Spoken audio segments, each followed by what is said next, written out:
አካላቶቿ ጎሏል። ለምንድን ነው ይሄስ? ከህጉ አንጻር ምን ይባላል? እኛ የሰማነው መጀመሪያ ያው ራሷን እንዳጠፋሽ ታንቃ እንደሞተች ነበረ።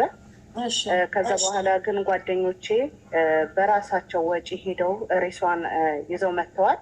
አሎባ የሚባልበት ሀገር አለ ከቱርክ ላይ ትንሽ ከኢስታንቡል ወጣ ያለች ከተማ ናት። ከዛ ሄደው ሬሷን ይዘው መጡ። ከመጡ በኋላ ግን ወረቀቱ ላይ እንደተጻፈው 2 ኩላሊቷ እንደወጣ እና ከወጣም በኋላ ደግሞ ለምን ብለው ሲጠይቁ ለምርመራ እንደሆነ አንድ ሰው ራሱን ሲያጠፋ ለምርመራ ኩላሊት እንደሚያወጡ ነው እየተናገሩት ማለት ነው። እንደዛም ሆኖ እንዳለ ግን እሽም ተብሎ እንዳለ አውጥተው መልሰው እንዳስገቡት ነው የተናገሩት። ግን ያ ነገር ያስገቡ አያስገቡ የምናውቀው ታሪክ የለም እና ብር ሰውየው ወደ ሀገሯ ራሴ እልካለሁኝ የልጅቷን የሬሳ ገንዘብ ከፍዬ እልካለሁ ብሎ ነበረ። ሳይከፍል ግን ትላንትና ወደ ዱባይ እንደተመለሰ ዱባይ ሀገር እንደተመለሰ ሬሷን ጥሎ እንደሄደ አሁን እኛ ገንዘብ በማሰባሰብ ላይ ነው ያለ ነው። እዚህ ኢስታንቡል የሚኖሩ ልጆች ሁሉም ገንዘብ እያሰባሰቡ ነው ያሉት እና ያለው ነገር ይሄ ነው። ግን ይሄኔ ሰውዬ በኮንትራት ከሱ ጋራ ወደዚህ ወደ ኢስታንቡል ሲያመጣት እና ሬሷ ከዚህ ሀገር ላይ ህይወቷ ከጠፋ እሱ የመጠየቅ ነገር የለበትም ወይ? መንግስት አይጠይቀውም ወይ? እንዴትስ ወደ ሀገር ሊሄድ ቻለ? ወደ ዱባይ ሊመለስ ቻለ? ሬሷን እዚህ አስቀምጦ ያ ብዙ ግልጽ ያልሆነልን ጥያቄ ስላለ ነው። እነዚህ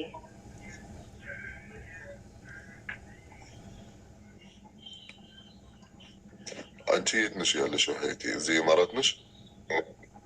አይ እኔ ቱርክ አንድ እሱ ነው ጥያቄው። 2 ደግሞ ይሄ የእነሱ ግዴታ አይደለም ወይ ሬሷን ወደ ሀገር የመላክ? ምክንያቱም በኮንትራት ያመጧት እነሱ ናቸው አይደለም ከዱባይ ወደዚህ። ጠያቂ ካለ ኢቭን ይኸውልሽ ኢቭን እዚህ ሀገር አሁን ለምሳሌ አበሻ እዚህ ሀገር ለምሳሌ ከሞተ ጠያቂ ከሌለ ከሀገሩ ከቤተሰብ ሬሳው እዚህ ነው የሚቀበረው። ኢትዮጵያ አይላክም። ገብቶሻል?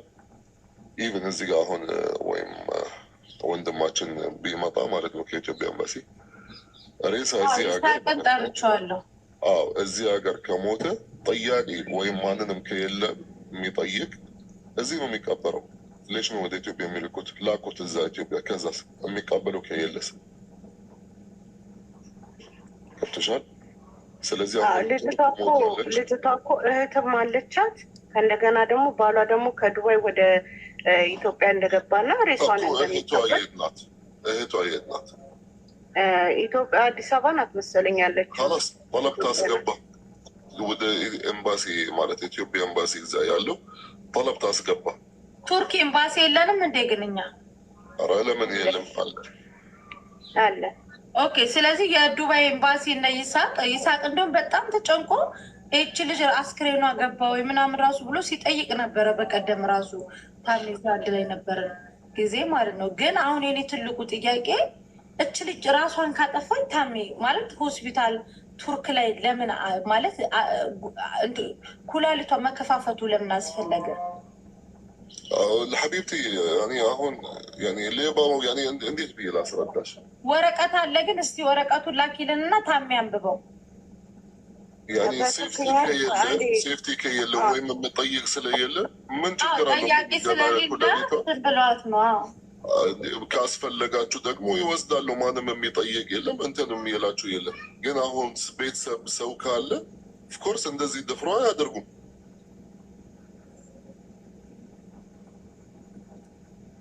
የትን ያሰምተን ነው ማለት ከሞተ በኋላ ማለት ኮለሌት ወስዶ ለመርመራ ያህል ካላስ ሞተች ምንድን ነው የምትመረመር? ልትመልሳት ነው ወደ ህይወት? በምን አይነት መንገድ እንደሞተች እንደ ዲኤንኤ ነገር ማለት ነው። ከደሟ ይወስዳሉ፣ ከምናምን ይወስዳሉ። ገባሽ? በምን ምክንያት እንትን መድኃኒት ታጠጣለች፣ መርዝ ታጠጣለች፣ ምንድን ነው ማለት ቼክ ማድረግ ይችላል። ኩላሊት ሙሉ ልቧን ወሰድ፣ ማሳኗን ወሰድ። ደግሞ ያላ ሩህ ሸይክ ሙኻ ጭንቅላቷን ግባና እስኪ ምን አይነት አስተሳሰብ ነው? እነሱ ግን ኬርለስ በቃ ማንንም የሚጠይቅ ስለሌለ እንደፈለጉ ነው። ኩላሊት ያስፈልግናል፣ አምጡ አምጡ።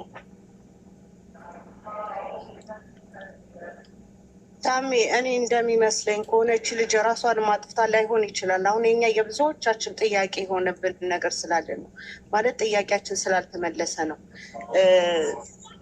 ልጅቷ ከመሞቷ በፊት ቪዲዮ እንኳን ስትደውል እግሯ እንዳበጠ እጇ እንዳበጠ ሲናገሩ ነበር። እዚህ ጋር አብረዋት የሚሰሩ ልጆች ባለቤቷም ማለት ነው።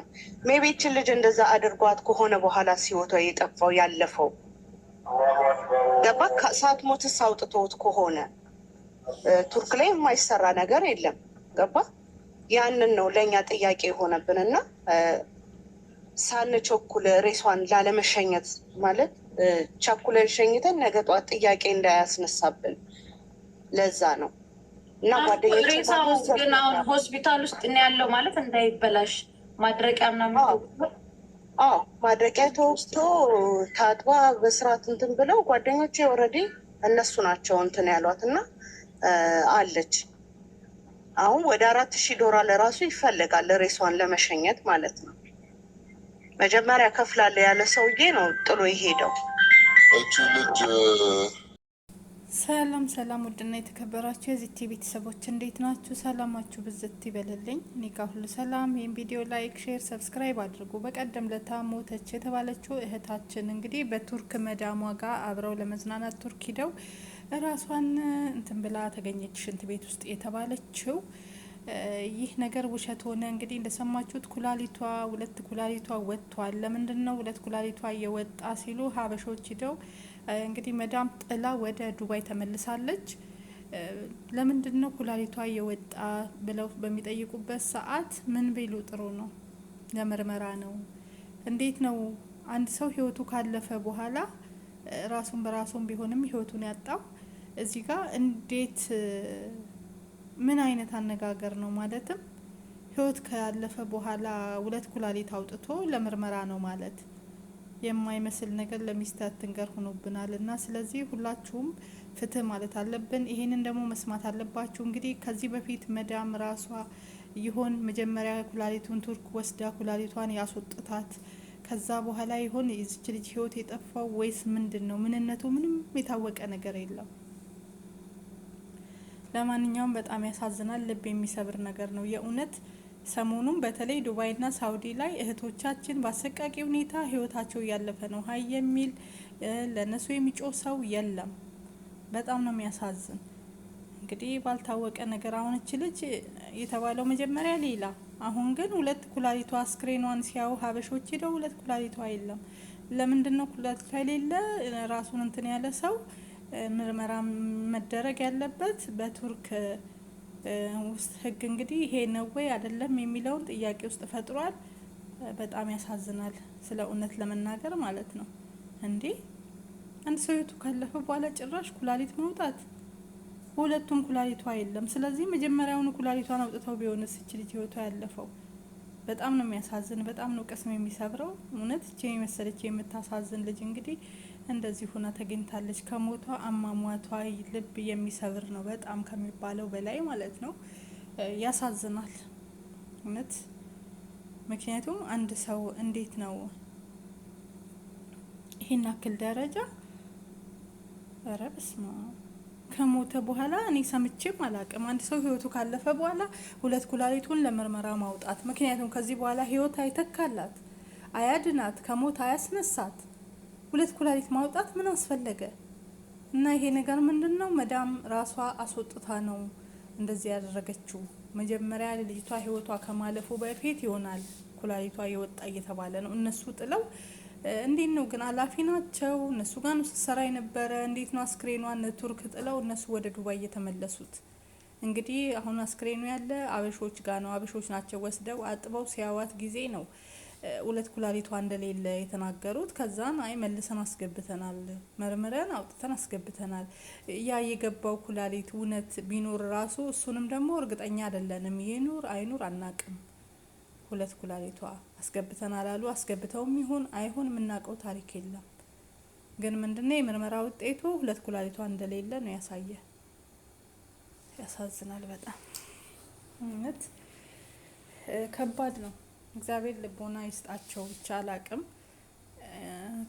ምን እንጃ እኔ ምን ማለት እንዳለብኝ ራሱ አላቅም። የእውነቴን ነው የምላችሁ። ግራ ያጋባ እንዴ! በጣም እኮ ነው ሰውን እንትን የሚለው የሚያሳዝነው። ማለትም መጀመሪያ የተባለው ሌላ ባሏች ታርጎባት እንደዚህ ነው ተብሎ ተወራ። ከዛ መጨረሻ ላይ ደግሞ እንግዲህ ያለውን ነገር ይሄ ነው። ደብዳቤ ጽፋልክ ተባለ፣ ወረቀት ላይ ጽፋለች፣ እንደዚህ ብላለች፣ ብዙ ነገር ተቀባጠረ። ግን አሁን መጨረሻ ላይ ግን ሁለት ኩላሊቷ የለም። መዳም ናት ወይስ ደግሞ እዛ ሰው የሚከታተል ስለሌለ የቱርክ እንትን መርማሪዎች ናቸው ወይ ኩላሊቷን አውጥተው የወሰዱት? ከወሰዱስ በኋላ የሌላ ሰው በሽተኛ ኩላሊት አስገብተው ነው ወይ ቀይረው? ወይስ እውነት ለምርመራ ኩላሊት መውጣት አለበት ወይ? ህጉ አልታወቀም። ብቻ ያሳዝናል በጣም እና ቱርክ ላይ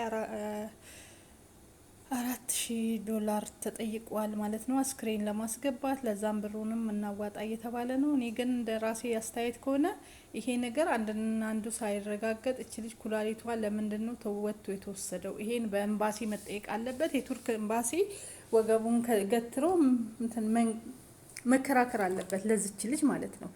እኔ ያለኝ አስተያየት። ምክንያቱም ቱርክ ላይ ያሉ ሀበሾች ምንም ማምጣት አይችሉም። ቱርክ ላይ ያሉ ኤምባሲዎች ግን ዜጋቸው ናት ህይወቷ ያለፈ።